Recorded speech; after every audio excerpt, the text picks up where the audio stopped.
asalaamaaleykum bu fekkee gan nga ci seen bi ñu ngi lay ñaan nga abonné te nga bësaale cloche bi pour nga bañ a rater benn ci vidéo yi ñu dugal. son parti et tout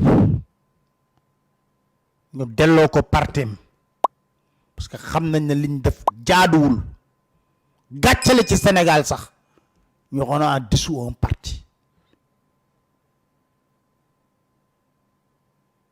am na ñoo xam ne ñoo terroriste seen gémmiñ ñoo gën a yées terroriste saa bu ñu waxee rey ñu bari xam nga Sénégal Al Maktoum da doon wax ne saa boo waxee lu dul dëgg malaaka yi xëm dama ne ñun Sénégal defe naa depuis 2021 ba léegi malaaka yi ci coma lañ nekk ndax ñuy wër ci télé yi di fen rek may leen Xaadim préparel may leen Sonko namm naa la bi Sonko namm naa la bu mënee nekk ñu may leen ko ñaari yoon ma tàggatoog ñoom